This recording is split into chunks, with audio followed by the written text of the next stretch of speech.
Chapter 137, All Eyes on Me. The main hall of the mighty castle was grandiose and majestic in appearance.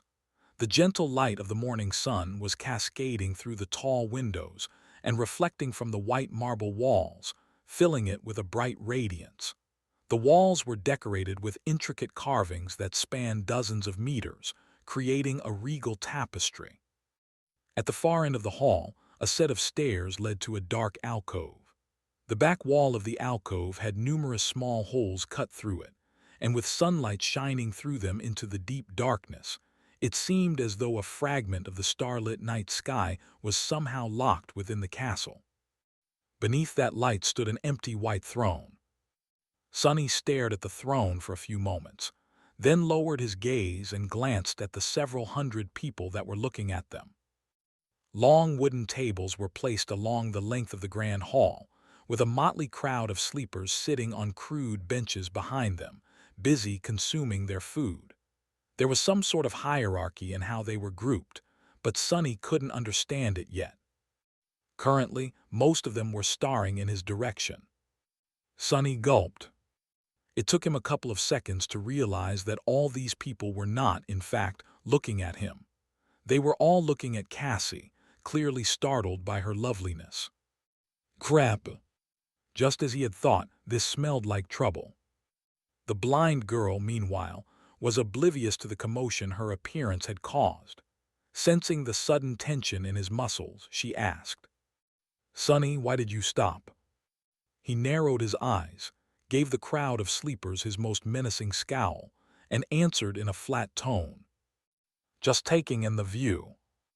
Then Sonny walked over to the young women rationing the food, received 2 plates of steaming monster meat stew, and guided Cassie to a relatively empty spot at the end of one of the tables.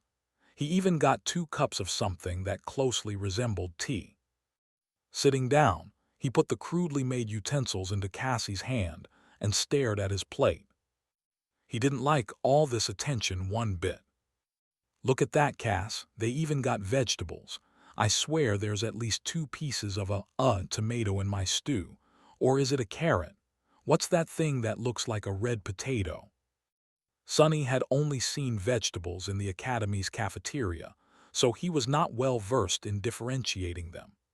Teacher Julius had also only mentioned them in passing, since the chances of encountering a vegetable from the real world in the dream realm were not very high. To be precise, he had briefly showed Sonny pictures of the most common earth vegetables and said that if he ever was to find something that makes him think, that thing looks familiar, he should turn around and run. Cassie smelled her stew and said with a smile, "I think it's a beetroot." Sonny blinked. He never heard of it. While they were innocently chatting, he was observing the sleepers through his shadow, waiting tensely for things to go wrong. And pretty soon they did. Sonny gritted his teeth when 2 rough-looking young men suddenly rose from their benches and headed across the hall, toward them with unpleasant excitement burning in their eyes. Here we go. Who would have thought that the thing that landed him in trouble would be Cassie's beauty, of all things? Usually, it was either his sharp tongue or his general obnoxiousness. Never, not even once, had it been his looks. Ouch, I shouldn't be jealous, right? The worst part was that the 2 approaching sleepers were obviously a part of Gunlog's gang. It was apparent from their armor, and the fact that they carried their weapons in actual sheaths, like a pair of idiots. Memories could be freely summoned out of thin air, so the only reason to keep them visible at all times was for the sake of intimidation. He had noted that detail after meeting the castle guards yesterday. What had Harper said? If there is a misunderstanding with one of Gunlog's people, remember that these guys carry a heavy burden. Treat them with respect. In other words, swallow it. The young men approached their corner of the table with vulgar smiles. They were clearly undressing Cassie with their eyes. Sonny turned his head and looked up at them. The sleepers sitting nearby turned away with heavy looks, clearly afraid and uncomfortable. Maybe they just want to say hi. Sonny opened his mouth. Respectful, remember, be respectful. And said, "What the fuck are you degenerates staring at?" The whole hall was suddenly enveloped in silence. Once again, Sonny had found himself in the center of attention. But this time, everyone was actually staring at him instead of Cassie. "I guess that's better." The few nearby sleepers who had pretended to not notice anything a few seconds earlier lowered their heads, as though trying to become smaller and disappear completely. Sonny glanced at them with disdain and turned back to the pair of young men who were currently towering above him, a dark and dangerous light dancing in their eyes. To be honest, his incendiary reaction had caught Sonny by surprise. The anger had taken the better of him for a moment, forcing the words out of his mouth. But the damage had already been done. It seemed as though his brotherly instincts were not only still alive, but also somewhat overwhelming. To hell with this, they want to see dark and dangerous, I'll show them. He glared at the two idiots, knowing that at this point there was no way back. Beside him, Cassie turned her head, an alarmed expression on her face. One of the idiots grinned. We were just hopping to politely introduce ourselves to this lovely little doll, but hey, we can get acquainted with the ugly little clown first. How about it?" He glanced at the other sleeper, who was looking at Sonny with no humor in his eyes whatsoever. Cassie frowned, then said, "Why are you?" However, at that moment, the second young man took a step forward and growled, interrupting her. "What did you just say, clown? Do you know who we are? Fool, we're Gunlog's men." His hand was resting on the pommel of his sword. Sonny knew that escalating the situation was not a wise thing to do, but at this point he didn't have a choice. Backing down now would only lead to a disaster. He knew this type of people well. The moment they felt a weakness, it was all over. They understood only two things, fear and strength.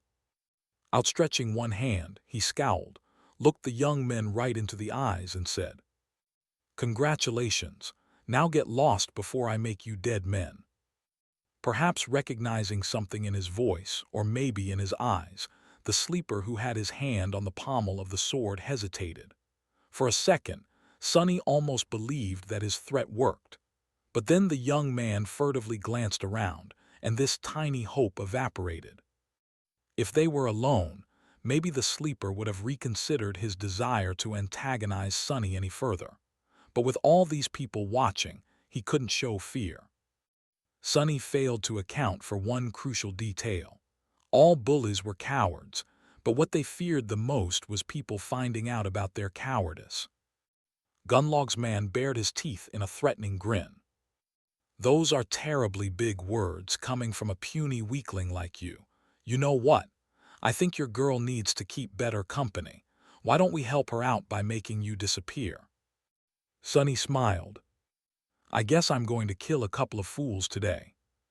Cassie, meanwhile, was not happy with what was happening at all.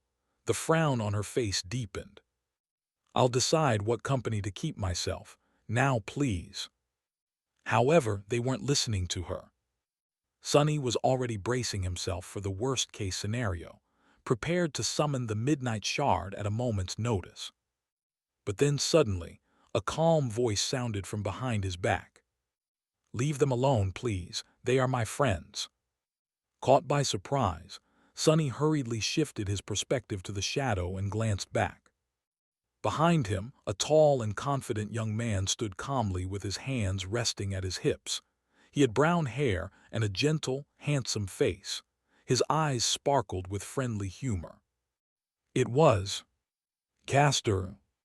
Without a doubt, it was Castor, the only person Sonny had ever seen defeat Nephi's in a fight, even if it was just during training.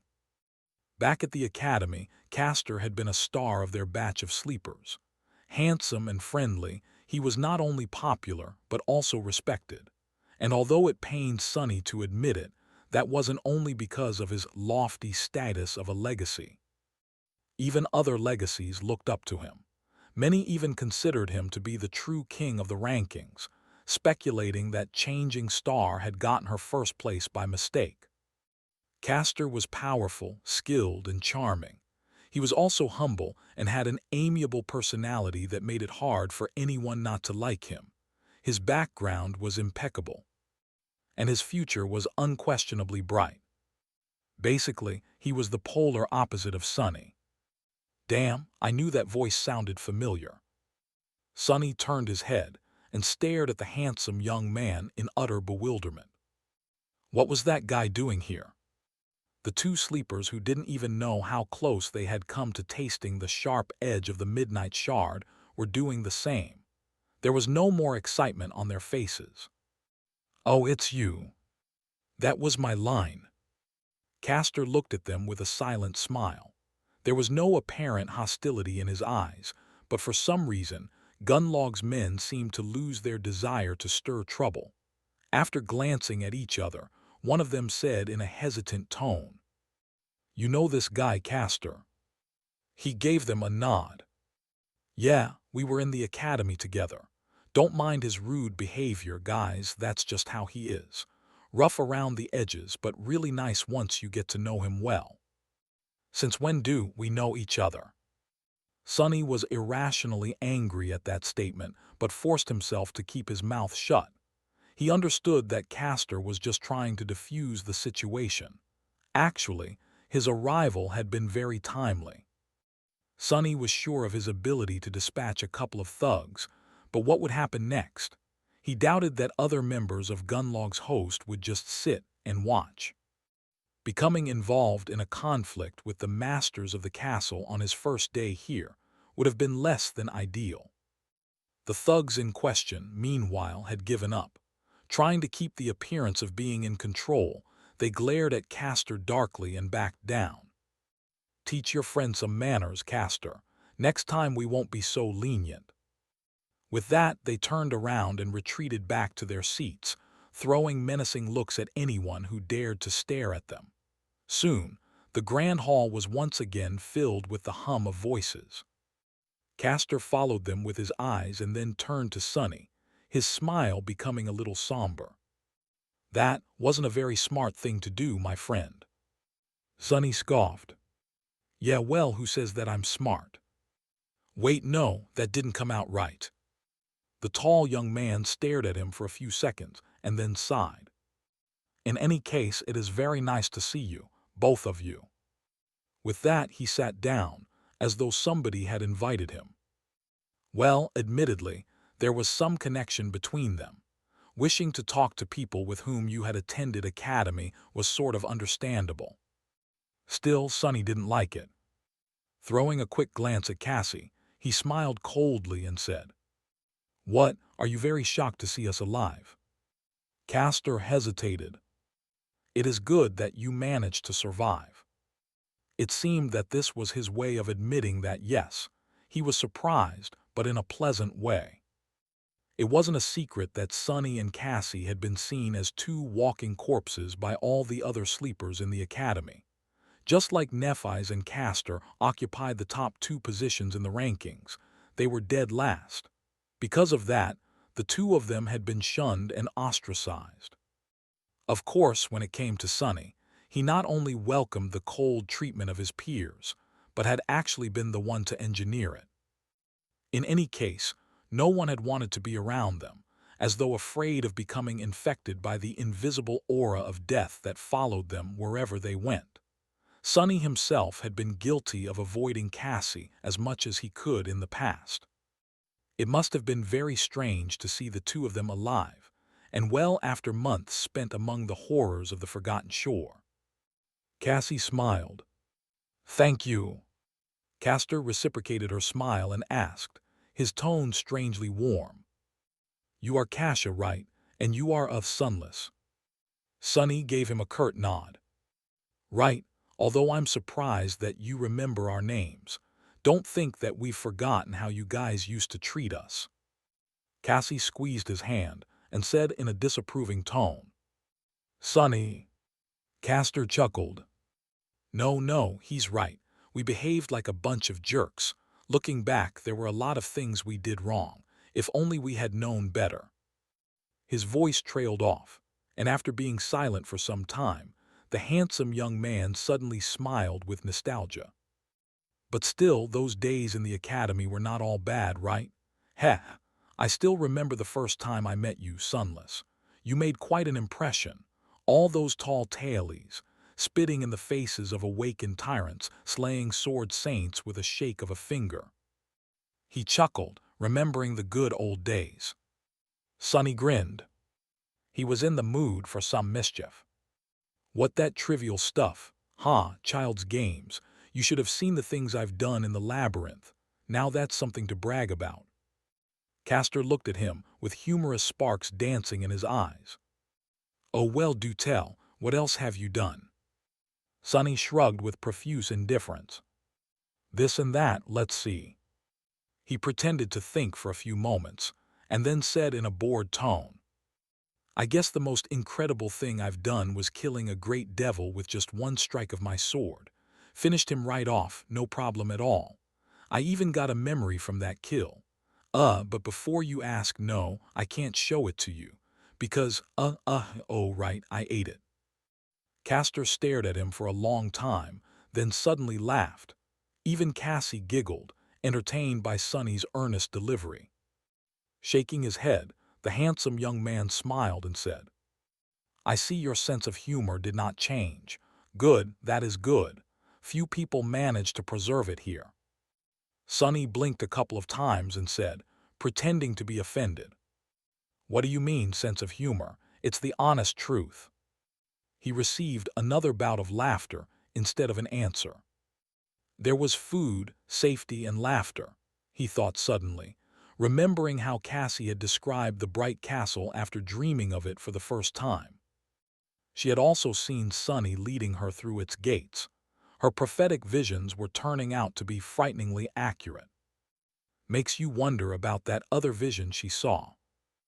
Not allowing himself to become distracted, Sunny chased away the ominous feeling and hid a smile. Then, with a shrug, he scoffed. Well, don't believe me if you don't want to. That was just one of my many adventures anyway. Although the other ones were, admittedly, less remarkable, you know, the usual stuff. Slaying dozens of awakened creatures, being resurrected from the doors of death by a beautiful princess, summoning ancient horrors from the depths of the cursed sea, outsmarting ancient fiends to escape from their clutches, sailing through the abyss on a boat made of demon bones, fighting gargantuan leviathans underwater, and so forth. Mundane crap like that. As he was talking, Cassie gradually stopped laughing and turned to him with a somewhat startled expression on her face. It seemed as though it was only now, with the harrowing journey already behind them, that she had finally realized how outlandish it all actually was. Put together, the facts of their bloody struggle to survive sounded like something out of a fairy tale, but they both knew that all of that had actually happened. It had happened to them. Castor chuckled. Wow, compared to you, Sonny, my own story sounds kind of lame. I just entered the dream realm near the city wall and spent a few days running away from a bunch of terrifying monsters, then stumbled on a hunting party from the castle, and that's pretty much it. He sighed. By the way, when did you guys arrive? I'm sure I haven't seen you around before. There was no reason to lie, and Sonny couldn't anyway. Looking longingly at his monster stew, which was slowly growing cold, he sighed and said, We reached the Dark City 2 days ago and entered the castle yesterday at dusk. The handsome Legacy stared at him, then blinked a couple of times. Wait, what do you mean? Did you guys really spend 2 months in the labyrinth? No. Finally, the moment he had been wary of came. Sonny really didn't want for anyone to think that he was some kind of a powerful figure. First of all, there was no better advantage than being underestimated by the enemy. Secondly, he still had to hide the fact that Changing Star had not been the only one to receive a true name in the first nightmare. Luckily, he had long thought of an exceptionally convincing excuse. When in trouble, blame everything on Nephi's. Laughing inwardly, Sonny pretended to shiver and sighed. Yeah, I don't even want to think about it. That place, it's pure hell. Honestly, if it wasn't for changing star, both of us would have been long dead. She wouldn't have survived without his help too, but Castor didn't need to know that. Sonny was pretty sure that mentioning Neff's name anywhere near the names of two losers like Cassie and him were believed to be would make anyone think that she had single-handedly carried the both of them to safety on her back. As it turns out, he was right. As soon as he mentioned Nephi's, something changed on Castor's face. With a strange look in his eyes, the handsome man leaned forward a little and asked in a deceptively calm tone, "Changing, Lady Nephi's is alive. She is here." He had already forgotten all about how unlikely it was for someone like Sonny to survive a long journey through the deadly nightmare of the labyrinth. Sonny narrowed his eyes slightly. Castor's reaction was a little bit more intense than he had anticipated. It was on the border of being weird. But then again, the tall and handsome Legacy had seemed to be strangely enamored with Nephi's even back at the academy. "You bastard!" Enraged for some unknown reason, Sonny gritted his teeth and said, "Yeah, she's around." Turning her head slightly in his direction, Cassie hesitated for a moment and then added, We only had 2 soul shards when we came to the castle, so she is staying in the outer settlement, for now." Castor leaned back, a hint of disappointment appearing on his face for a fraction of a second. Then he inhaled deeply and said, I see. Sonny took a sip of his tea and asked, "Why are you so interested in Nephi's all of a sudden?" The handsome young man looked at him with surprise. "What? Oh, I'm just glad to know that more of us survived." Then he sighed and shook his head. "From what I was able to learn, there were no more than 7 sleepers sent to the Forgotten Shore by the spell this year. Up until today, I thought that I was the only one to survive.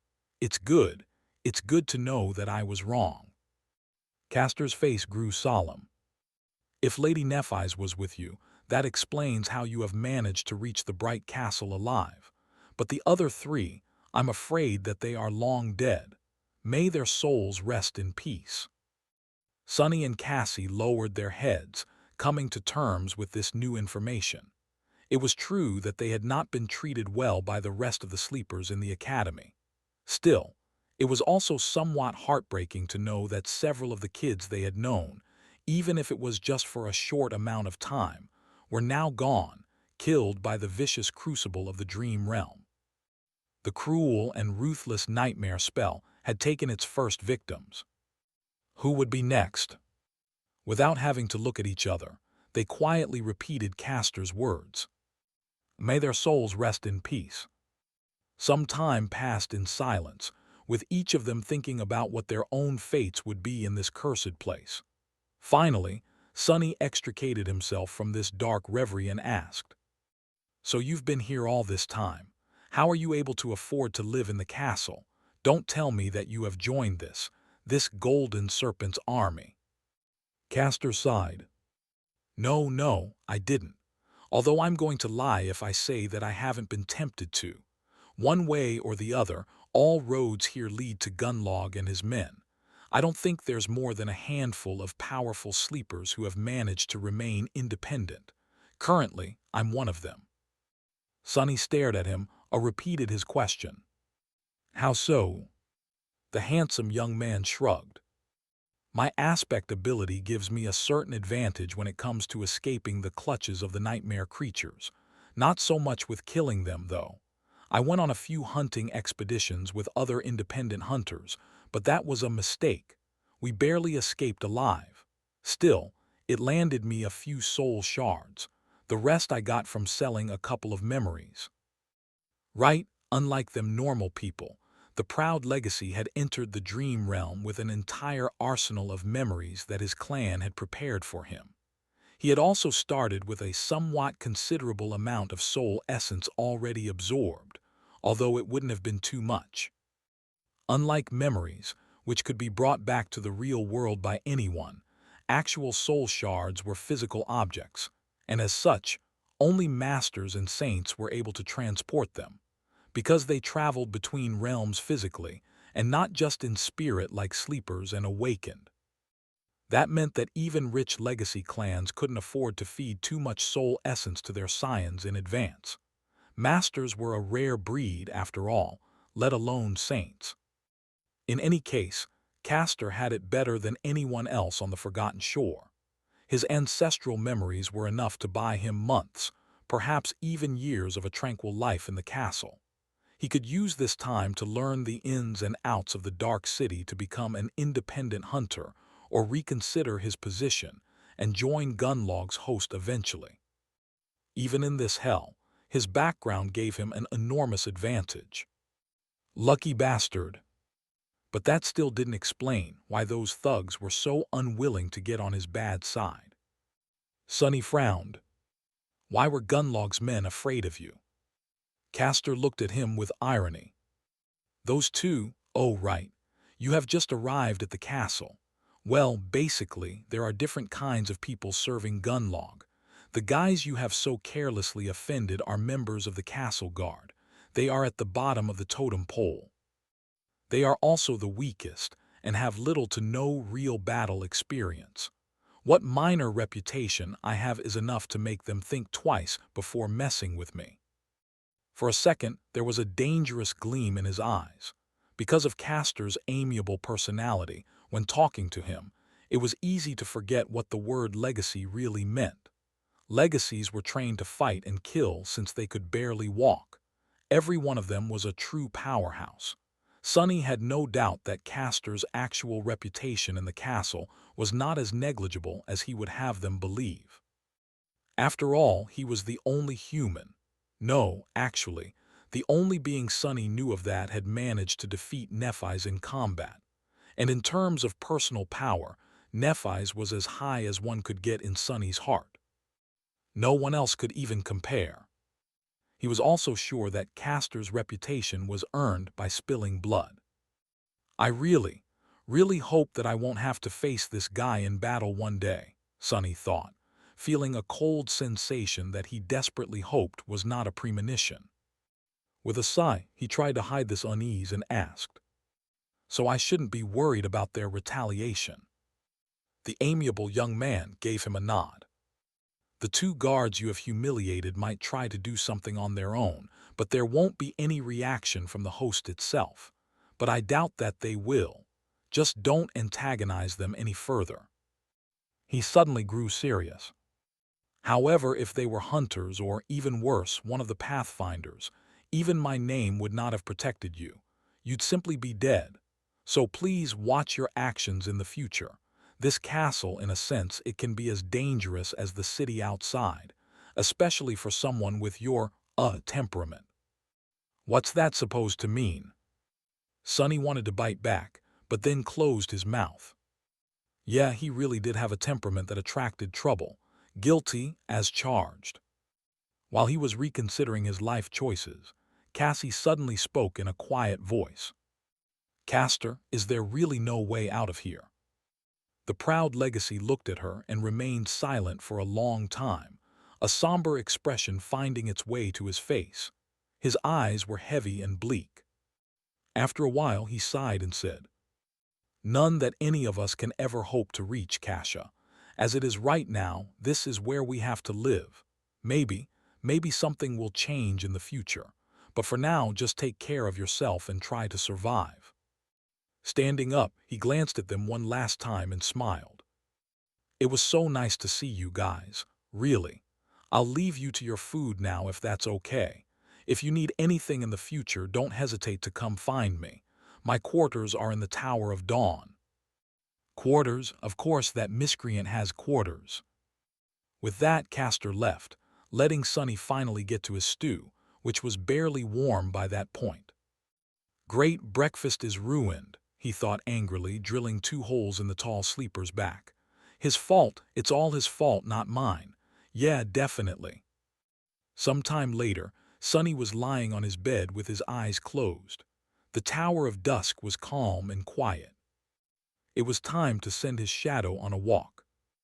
Over the next 5 days, Sonny mostly stayed in his room while his shadow stealthily prowled around the castle, spying on people and learning their secrets. Slowly, he began to understand the undercurrents that flowed beneath the seemingly peaceful surface of life in this pristine white fortress. Of course, in reality, things weren't peaceful at all, and as far from pure as one could imagine. But that was to be expected from a place where hundreds of lost youths lived with no hope of ever finding their way back home, away from all the restraints of civilization. He wasn't surprised at all. If anything, it was strange to see some semblance of law and order, no matter how detestable and revolting, persevere despite all the obstacles that stood in the way. Somehow, the inhabitants of the castle were able to coexist with each other in a fragile balance. The system was cleverly built in a way that allowed the abused to dream of a better life and restrained the abusers from going too far. Better life meant winning Gunlog's favor, while going too far meant losing it and being banished into the cold darkness of the outer settlement. Both fear and hope were created and firmly grasped by the bright lord. Their mere existence kept people in their places. Sonny suspected that the same dynamic, just substituted for a different kind of reality, reigned in the slum outside of the castle walls. The outer settlement seemed to exist separate from the castle, but in fact, both were simply parts of one large ecosystem. People on the outside longed to be allowed inside, while people on the inside dreaded being exiled to the outside. Because the possibility of a better life, or a worse one, existed, they were distracted from the fact that, no matter what happened, they would still be spinning in a circle. Like a serpent biting its own tail, the bright castle and the outer settlement created a closed cycle of exploitation and abuse that, paradoxically, kept everyone in the dark city sane and alive.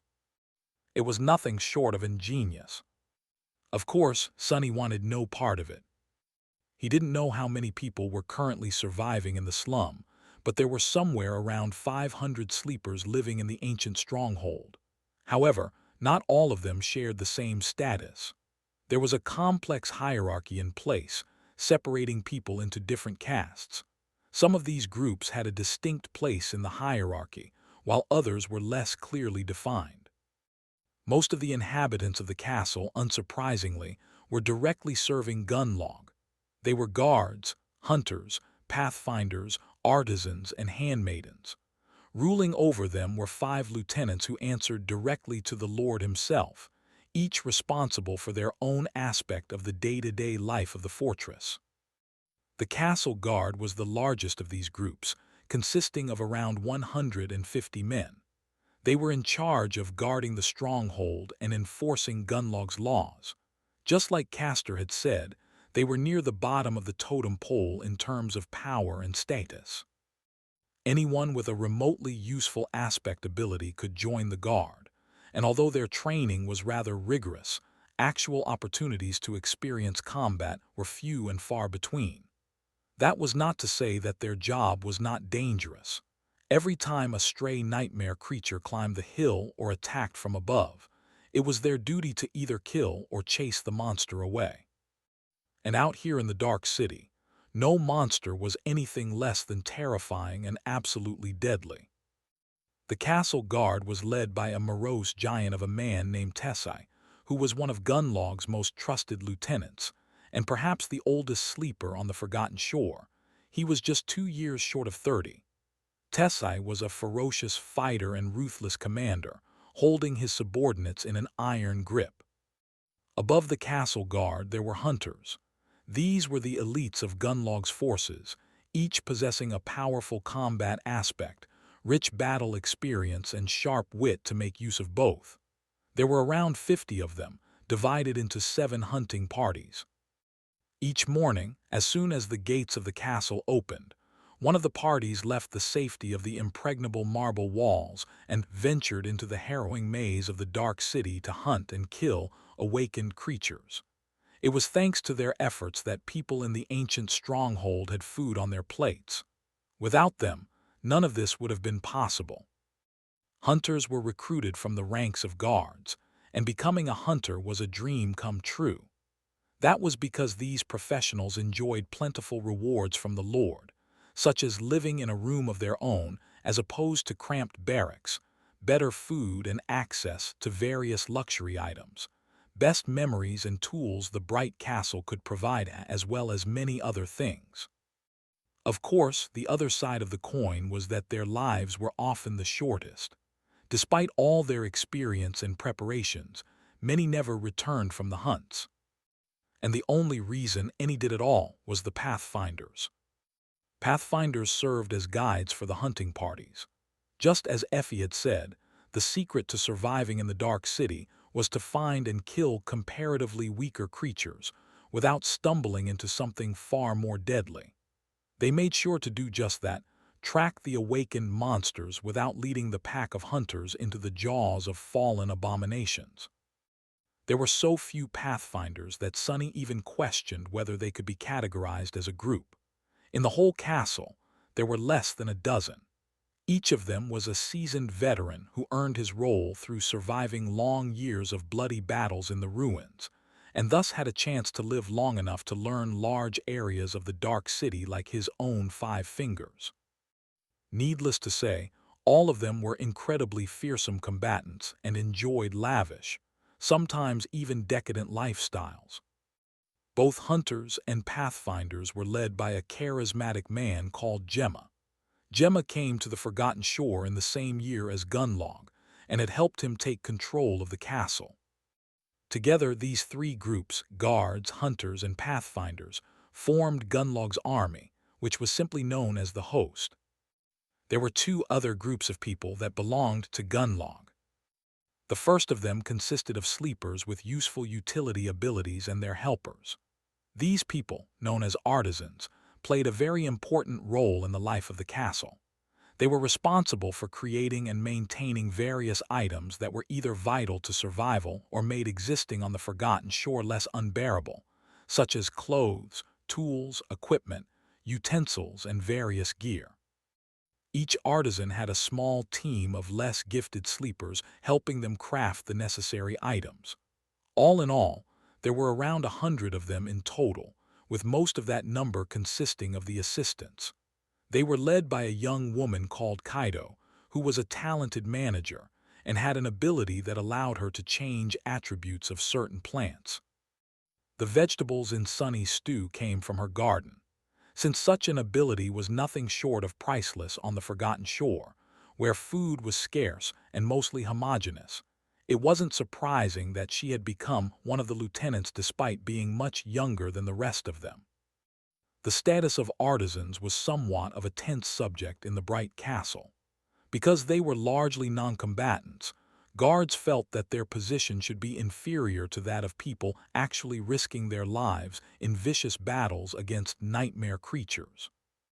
Artisans, on the contrary, believed that the rarity of utility aspects and the vital role they played in maintaining the living conditions inside the castle should land them more prestige than the castle guard, which basically recruited any random nobody, enjoyed. This conflict had been simmering for a long time and was not going to be resolved anytime soon. Funnily enough, hunters, who risked their lives the most, did not care about the issue one way or another. Their leader Gemma, however, was silently supporting the artisans and their chief, Kaido, which prevented the guards from being too forceful in their argument. The last group of people who belonged to Gunlog was the handmaidens. These were the young women Sunny had seen quietly performing various chores around the castle, like making sure that windows were properly closed before the onset of the night or preparing and handing out food during mealtime. They were responsible for maintaining the castle itself, as well as serving the high-ranking members of the host. There were also around 100 of them. From what Sunny knew about the world, these poor girls should have been the prime victims of abuse within the walls of the ancient stronghold, but to his surprise, they were actually strangely revered, and even a little feared. The main reason for this was their leader, a mysterious and strikingly beautiful woman known as Seishin. Seishin not only took care of her handmaidens, but also secretly taught them how to defend themselves. The exact extent of their training was unknown, but Sunny clearly saw that members of the castle guard were very careful to behave themselves around handmaidens, most of the time. The other reason was that, like everything else in the castle, the young women technically belonged to Gunlog, and Gunlog was very particular about people laying hands on his belongings without permission. Even if some foolish guard was brave enough to anger Sation, no one with a desire to live was willing to get on the bad side of the Bright Lord.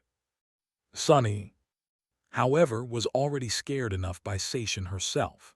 The first time he had sent his shadow to take a look at what the handmaidens were up to when no one was watching, it had almost gotten caught. That was the first time someone managed to sense his shadow. One moment, beautiful Sation was calmly standing with her back to the shaded corner where it was concealed, giving instructions to one of her subordinates, and in the next, she suddenly turned around and looked directly at the hiding shadow. Not knowing what else to do, Sunny shut his eyes and shifted all of his perception back. He was fairly sure that no one would be able to directly see the shadow. After all, his innate stealth enhancement was even more pronounced when it came to his silent companion. However, there were a lot of different aspects. Many awakened, for example, were able to feel when someone was looking at them. Praying that this was the case here, Sunny waited for a while before cautiously opening one eye. Luckily, this time, he didn't cause too much of a commotion. Confirming that Sation had returned to her conversation, he hurriedly sent the shadow away and made sure to stay away from the mysterious beauty, and her handmaidens in general, ever since. The last 100 people in the castle were those who paid tribute, but didn't serve Gunlog directly. There was no real name for this group, so Sunny simply called them tenants in his mind. There were two types of tenants. A smaller number of them were those who were able to make a decent living by providing Gunlog's men with various services, mostly having to do with craftsmanship and entertainment. For example, there was a man who created something akin to a music lounge, another one who operated a small theater troupe, and even an entrepreneurial girl who owned a gambling den. A larger number of tenants were people like Harper, those who had entered the castle through luck and remained there by the skin of their teeth, desperately trying to earn soul shards for tribute by acting as servants and doing various menial jobs. These poor folks were at the very bottom of the social hierarchy of the castle. And on the opposite side of that hierarchy, there was the Golden Serpent, the master of the castle, Bright Lord Gunlog himself. The man who, by Effie's description, was nearly immortal. On his 5th day in the ancient stronghold, Sunny had finally laid eyes on this loathsome tyrant. He didn't like what he saw at all. Despite the fact that Gunlog's heavy presence permeated every centimeter of the castle, the Bright Lord himself was strangely elusive. He didn't show himself often, preferring to rule through his 5 proxies. Whether it was out of arrogance, paranoia, or some other reason, Sunny did not know. After the incident with Sation, he was afraid to let his shadow walk too freely and tried to avoid going anywhere near the fearsome master of the ancient stronghold. Because of these precautions, he had not seen Gunlog until their 5th day in the castle. As it turned out, when Golden Serpent did show up, he liked to leave an impression. Sunny and Cassie were about to receive their usual breakfast when the whole grand hall suddenly grew deathly silent. Feeling that something was wrong, they turned to the entrance, just in time to see a torrent of guards pouring inside. Sunny's heart skipped a beat. What's this? Fearing for the worst, he tried to think of the best way to escape, but luckily, the menacing soldiers of the host paid them no attention. Instead, they quickly dispersed around the hall and moved the long tables to the walls, creating a large open space in the middle. Cassie grasped Sunny's shoulder and whispered, "What is going on?" He hesitated, then answered uncertainly, "I'm not sure." Suddenly, he caught sight of Castor standing among the crowd. The handsome young man had a solemn look on his face. His gaze was turned to the dark alcove at the far end of the hall. One by one, all the sleepers turned to face the same direction. Sunny followed their example. Slowly, 5 figures stepped out of the darkness of the alcove and stood at the steps leading up to the throne. They were Gemma, Tessai, Seishin, Kaido, and the last of the 5 lieutenants. When Sunny noticed him, an involuntary shudder ran through his body. The 5th lieutenant had no official duties in the Bright Castle, but everyone here feared him the most. It was a strange, pale man with a bony face and glassy, emotionless eyes. His spine was twisted, making him appear deceptively short. The hunchback was wearing simple black clothes with no adornments, and holding himself with a bit of awkwardness, as though uncomfortable with all the attention. His name was Horus, and he was Bright Lord's hidden blade and executioner. When someone needed to be disposed of, he was sent to carry out the punishment. If Gunlog wanted everyone to know about his displeasure, there would be rivers of blood left in his wake. If not, there wouldn't be even a single drop. People would just disappear, as though they had never existed. Horus was Gunlog's murderous shadow. Many of the inhabitants of the castle had seen nightmares in which they awoke only to see his glassy, cold eyes staring at them from the darkness. For some, those nightmares became a reality. Horus was willing and eager to follow any command of his master, no matter how vile. What disturbed Sunny the most, however, was that looking at Horus was like looking at a dark mirror. Despite the fact that they were almost nothing alike, for some reason, he couldn't help but recognize traces of himself in the sadistic butcher. Or, to be precise, of a possible future version of himself. In no way I am much more pleasant on the eye. Forcing himself to look away before the hunchback felt his stare, Sunny turned his head and looked at the tall man who had finally appeared from the darkness. At least he assumed that it was a man, and not some golden demon. Bright Lord Gunnalug was clad in a strange, gilded armor that covered his tall figure from head to toe, not leaving even his eyes exposed. It seemed simultaneously solid and liquid, almost flowing over his mighty muscles and broad, powerful shoulders. In the place where his face should have been, a smooth and empty expanse of polished gold reflected the frightened faces of hundreds of sleepers back at them. Sunny saw his own reflection staring at him, and suddenly realized how small and weak he was in front of this brilliant giant. His legs trembled. The pressure Gunlog exerted on the space around him was almost palpable. All the people near Sunny were going through a similar kind of experience as him. Their faces were pale, their eyes wide, drops of sweat appearing on their temples. Even the lieutenants seemed slightly uncomfortable, affected by this oppressive aura just like the rest of them. God damn, if that's not an aura, that's a mind attack. Protected by the doubtless trait of the puppeteer's shroud, Sunny was more resistant to such attacks than most. Gritting his teeth, he shook off the effects of Gunlog's psychic pressure and drew in a deep breath. Then he glanced at Cassie, concerned about her well-being. To his surprise, the blind girl was doing absolutely fine. Unlike the rest of them, she wasn't showing any signs of distress. Sunny stared at her and blinked a couple of times. The reflection, this all started when I saw my reflection in the visor of that bastard's weird armor. But Cassie is blind, so. It seemed as though Gunlog wasn't actually attacking them.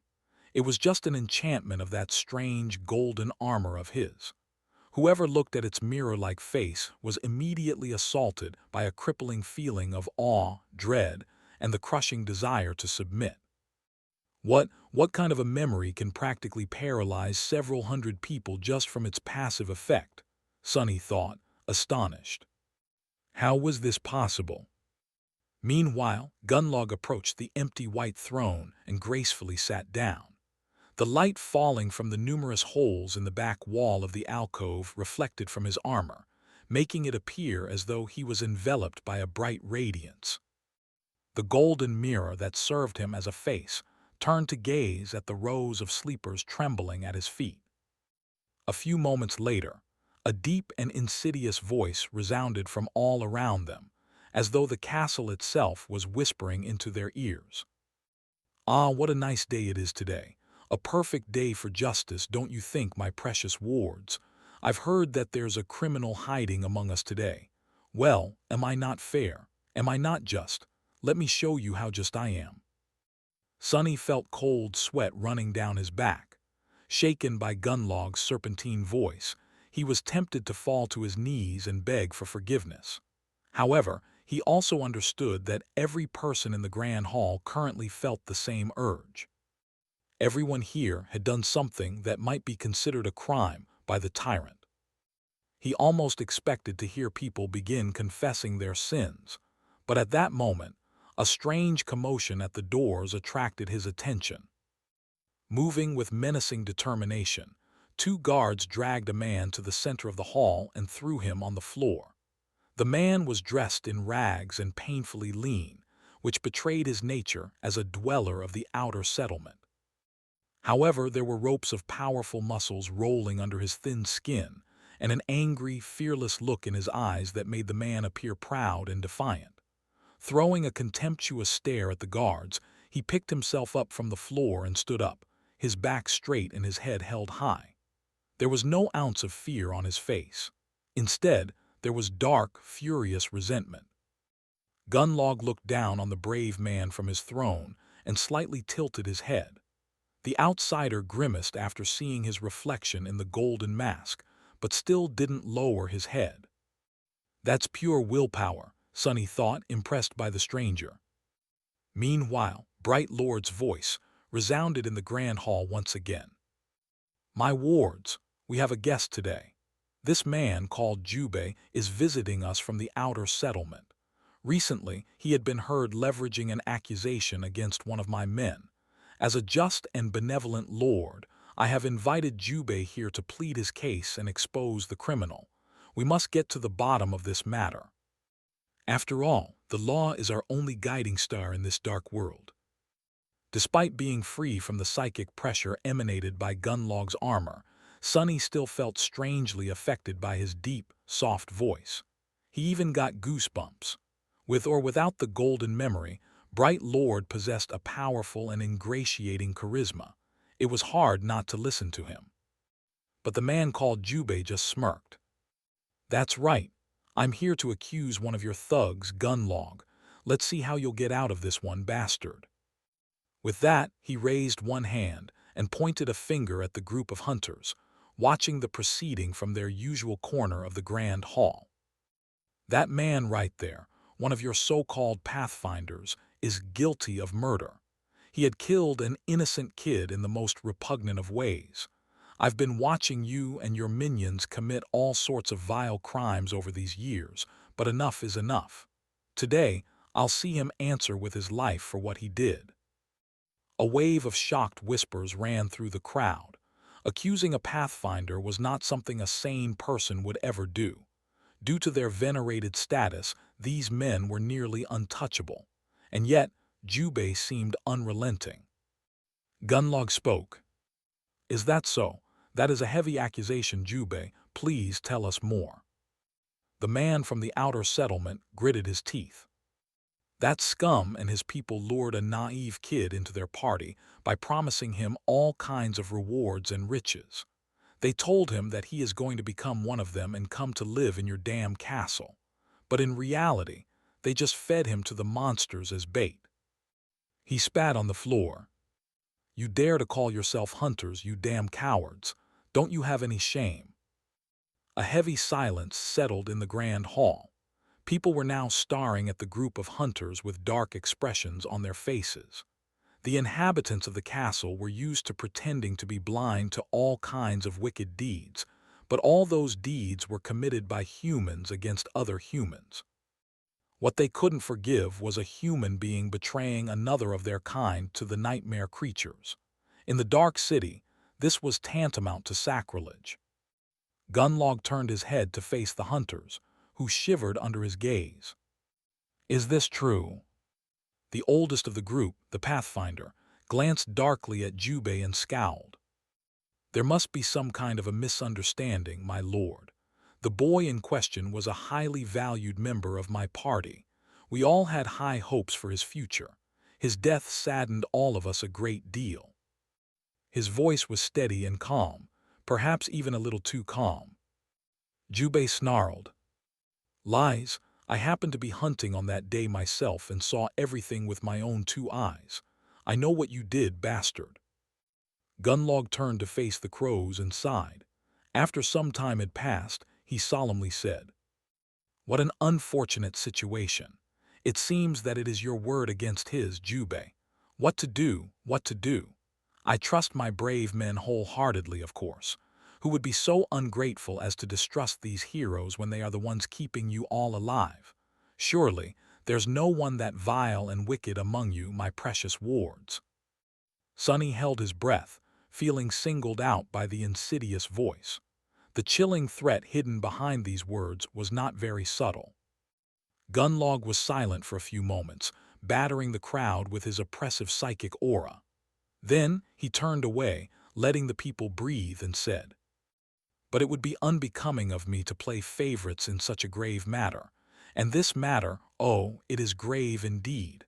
What a dilemma! How do we uphold justice, my wards?" In the ensuing silence, Gemma, the leader of both hunters and pathfinders, suddenly spoke. "My lord, if I may speak, isn't there a law that suits this situation perfectly? It has existed for as long as humans lived in this ancient castle. I'm talking, of course, about the right of challenge." He glanced at Jubei and smiled. If this brave hunter has any shadow of doubt about his accusation, he should step down. If not, he can challenge the criminal and prove it with blood. Of course, the real culprit here is me. As the person responsible for these men, any crime they commit in their roles as hunters is my fault. Gemma's charismatic smile was wide and friendly. "So how about Jubei? Will you step down, or do you want to challenge me?" The hunter from the outer settlement glared at him for a while, his eyes burning with fury and contempt.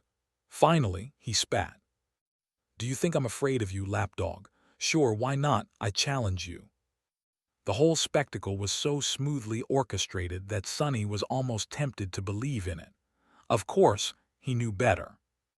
The only thing he didn't know was whether the bits performed by the Pathfinder and Gemma were rehearsed in advance or improvised on the fly to fulfill their lord's desire to maintain appearances, while having the man who had dared to speak openly against him publicly executed. And that was what this was, an execution. Sonny didn't believe for a second that Gunlog was going to give the brave hunter a chance to leave the Grand Hall alive.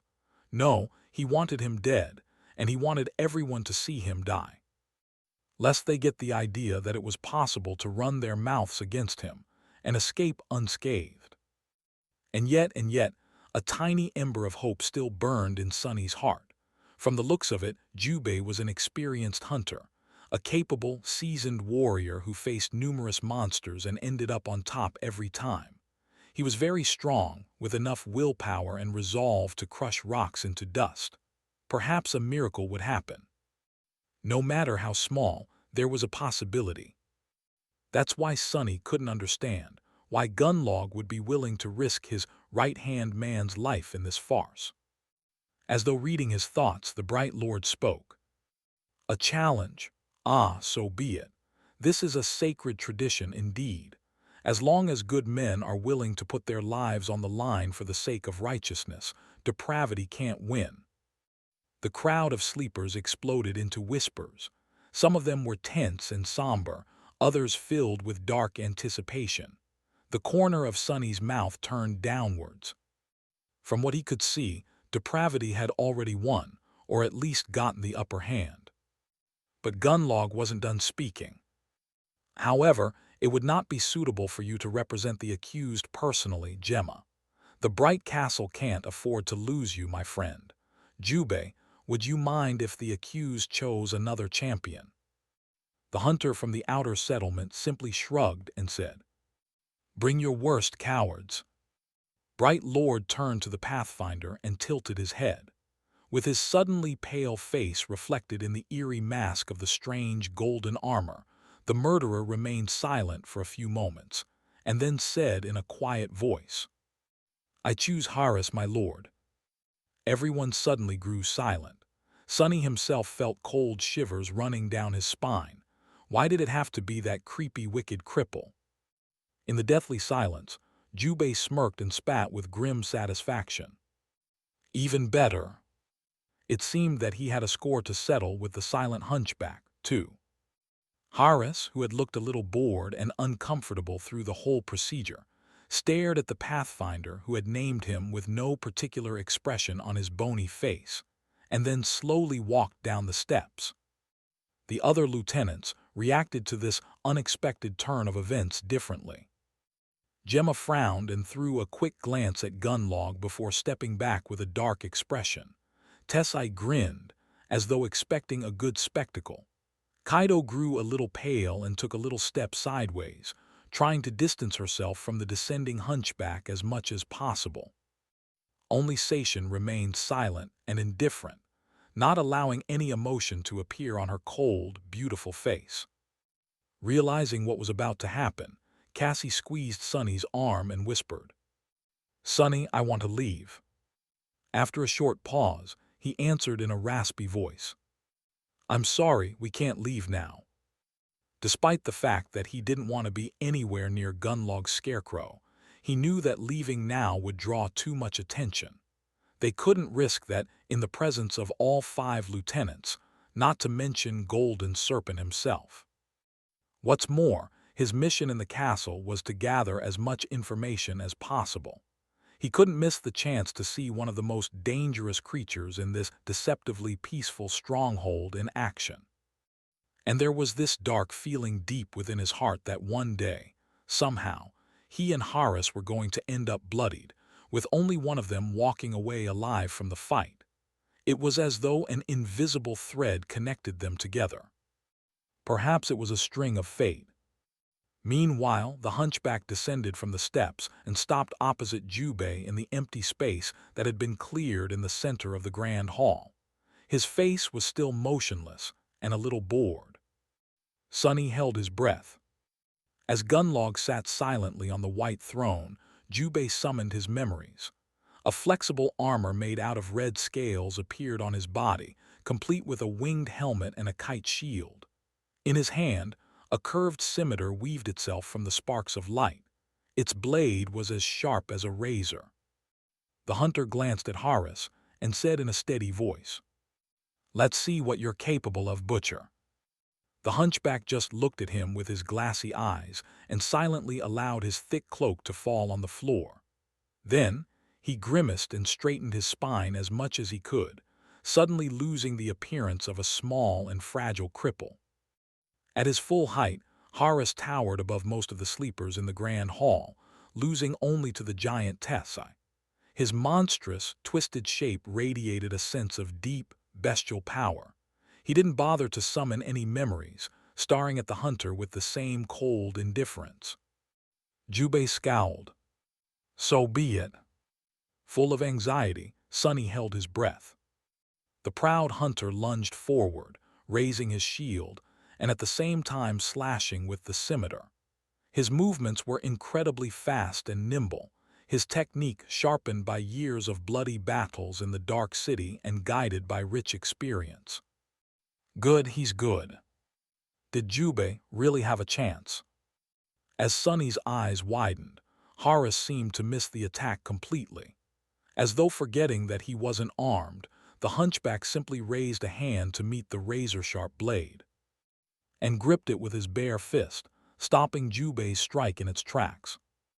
For a fraction of a second, everyone in the grand hall froze in astonishment, except for the hunter, who immediately tried to wrestle his scimitar from the iron grip of the Gunlog's killer. But it was of no use. It was as though the saber was stuck in stone. It wouldn't have mattered anyway. In the next moment, Harris moved forward with a snake-like speed and put his large hand on Jubei's shoulder. Then, with a sickening sound, he effortlessly tore the entire arm off. Somebody screamed. As blood spilled on the marble floor, the proud hunter stared at the stump that had suddenly replaced his dominant arm in disbelief, not yet feeling the terrible pain that would soon follow. However, it never did. Before Jubei could even react, Horus grasped his head with both hands and snapped his neck in one brutal, violent motion. Then, he hit the hunter in the chest, shattering his ribs and sending the body flying back a dozen meters. The broken corpse of the defiant challenger fell on the floor, rivers of blood flowing from its terrible wounds onto the pristine white stones. From start to finish, the whole fight took no more than 5 seconds. Horus looked at his hands, shook a few crimson droplets off, and then silently returned to his place beside the master of the castle, his expression still cold. However, it wasn't bored anymore. Instead, it was full of subtle glee. After all, he had just helped his lord pass down judgment. This was law, this was tradition. This was justice. Several hundred sleepers stared at the disfigured body, horrified. Jubei's scale armor disappeared in a rain of light, leaving him dressed only in torn, bloodied rags. A surprised, dazed expression was still frozen on his face. Awash in blood and broken, the man who had been proud and defiant just a minute ago was now nothing but a pathetic corpse. He was sprawled on the floor in a glistening crimson puddle, reminding everyone of one simple truth. Never ever dare to disobey Gunlog, the Bright Lord, or you'll end up just the same. Sunny was probably one of the only 2 people in the grand hall who wasn't looking at the corpse. Instead, he was looking at Horus. Horus himself was staring at the wall, absolutely disinterested in the gruesome fruit of his dark labor. What else was I hopping for? Stupid. Hope is a poison, it will only get you killed. Sunny knew all the facts, but only now had he finally understood how hopeless it was to even think about challenging the Golden Serpent. Everything in the Dark City was designed to make him and his army invincible. That was how the damn hunchback had managed to defeat the experienced hunter from the outer settlement so easily, using nothing but his raw strength. He hadn't even had to show his aspect ability. Why was the divide in their physical prowess so vast? That was because with every human in the Dark City possessing the same dormant core, there were only 2 things that could make someone more powerful than the rest: soul, essence, and memories. And both were monopolized by Gunlog. Only he possessed the manpower and knowledge to freely hunt in the Dark City. This way, he had become the only person with a reliable source of both soul shards and memories in his possession. Whatever crumbs the independent hunters were able to acquire would inevitably end up in his hands too, because Gunlog also controlled the primitive economy in this cursed place. By providing food and safety in exchange for the so-called tribute, he made sure that all the resources would flow in only one direction: into his hands. With soul shards and a vast arsenal of memories, he could make his army stronger, which in turn would bring him more soul shards and memories, which in turn would make his army stronger, and so forth. It was a simple, perfect, and harrowing cycle that made his power more and more absolute with each revolution. By the time Sunny, Nephi's, and Cassie had arrived in the Dark City, the divide between Gunlog's forces and everyone else here was too wide to ever be bridged. Sunny had no doubt that most of the elite warriors of the host had their cores saturated with soul essence to the brim. There was a limit to how many soul shards a nightmare spell carrier could absorb before reaching the bottleneck of their rank, although few ever did. Advancing to the next rank removed that bottleneck and enhanced their bodies according to the saturation level of the core. But with no way to advance, people in the Dark City could only rely on the raw amount of soul essence to accumulate power.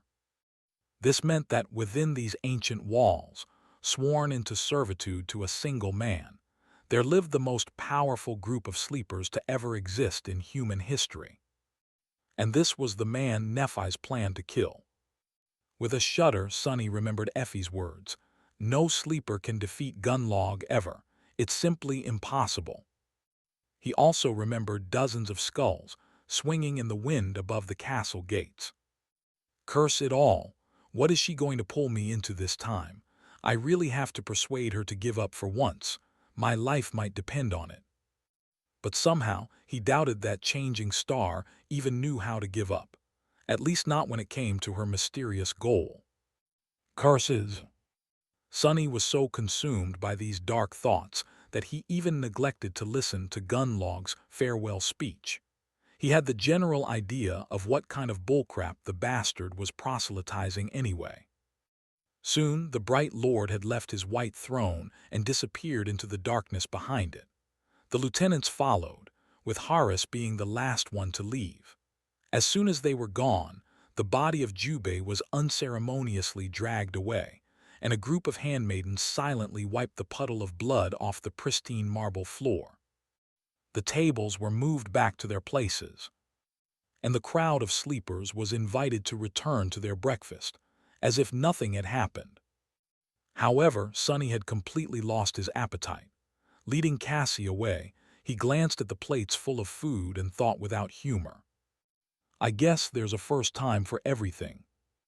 For the remaining 2 days, Sonny had done nothing but frantically gather information.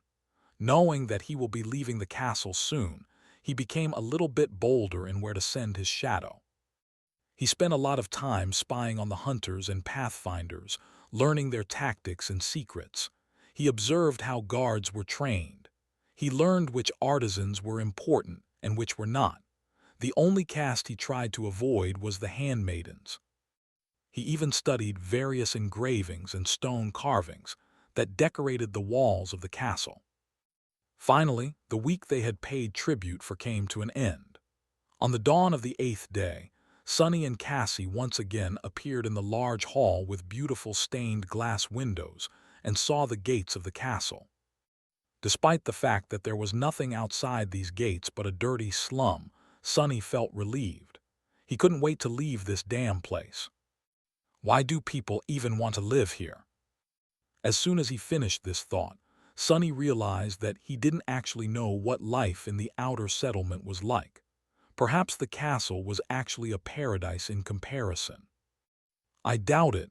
How bad can it actually be? I guess they just never lived in the outskirts. Shaking his head, he walked toward the gates, but then stopped when someone called his name.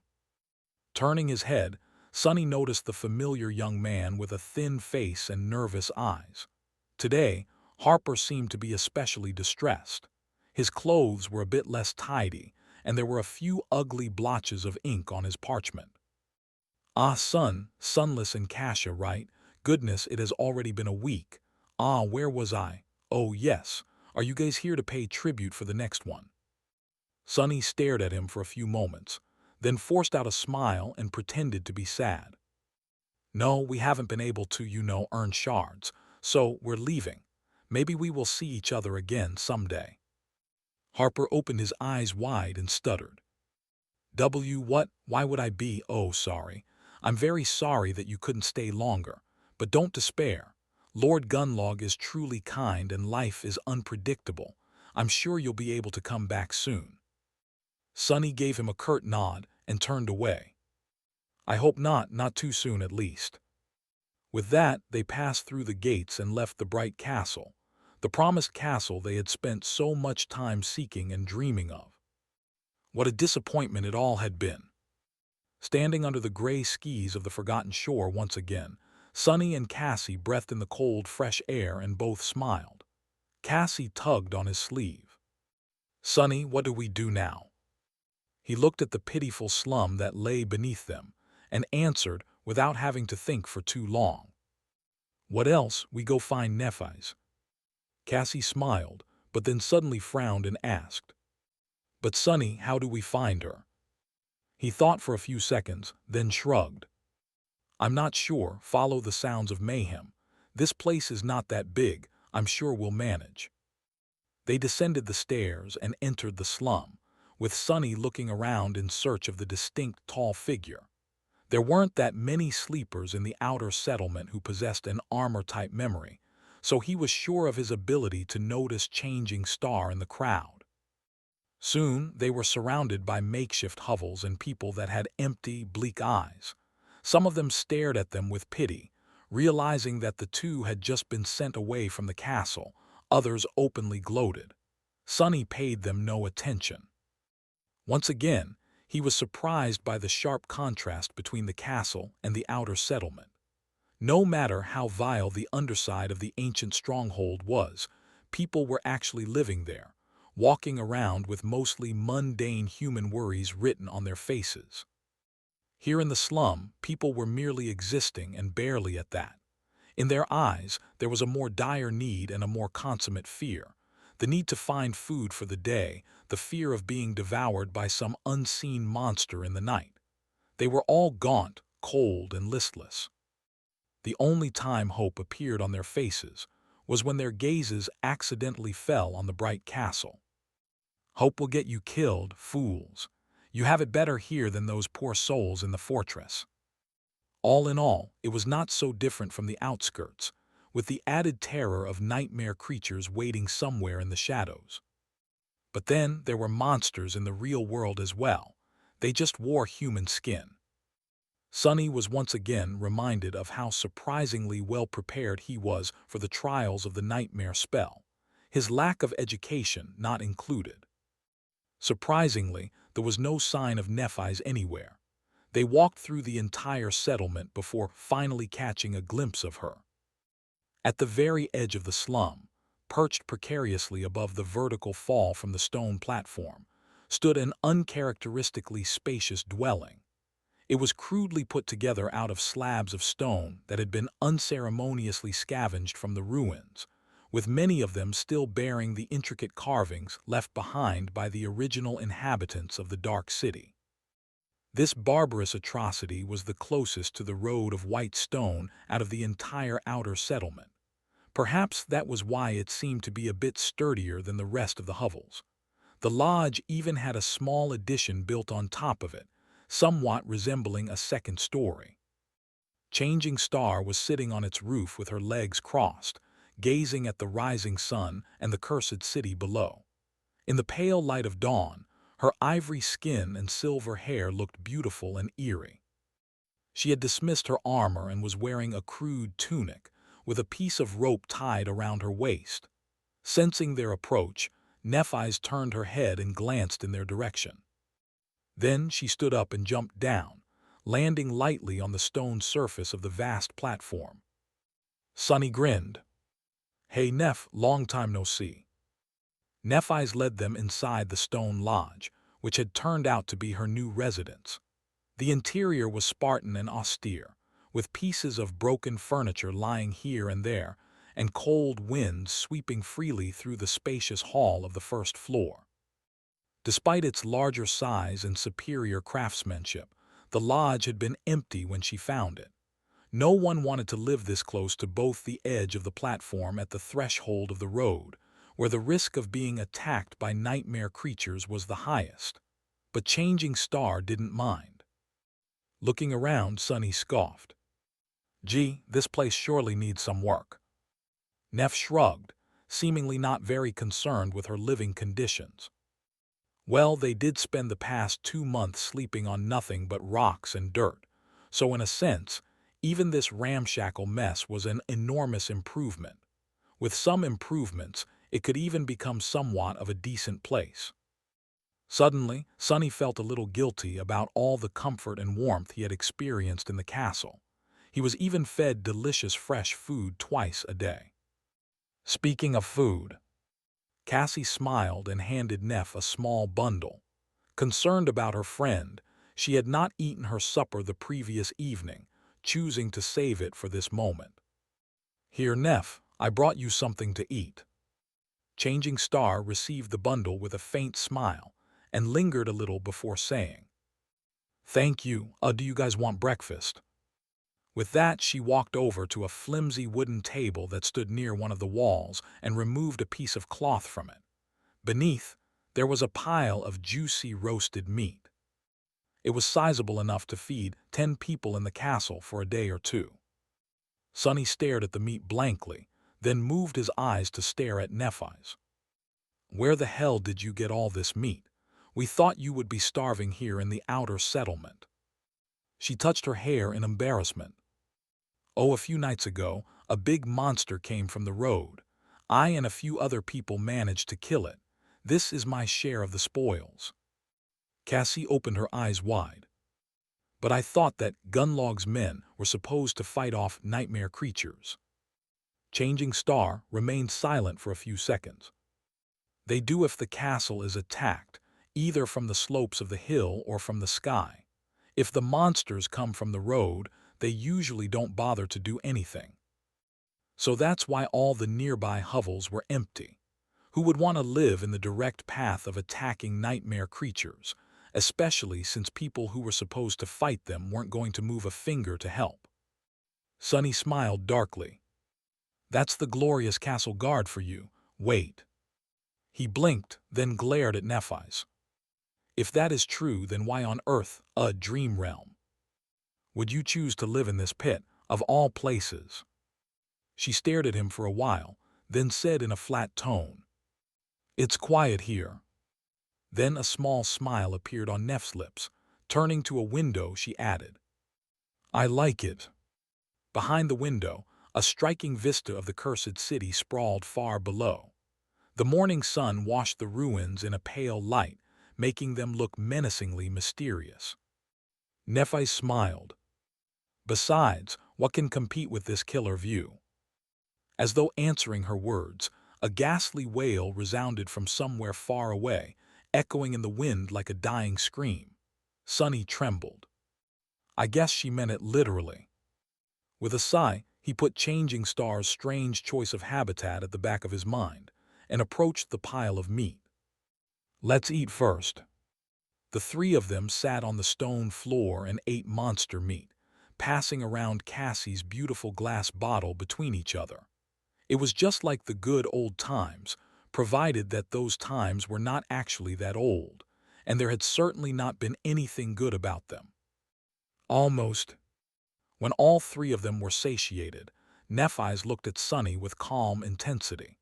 For some reason, he was reminded of the unseen waves of pressure that Gunlog created anywhere he went. "What have you learned in the castle?" He sighed. This was going to be a long conversation.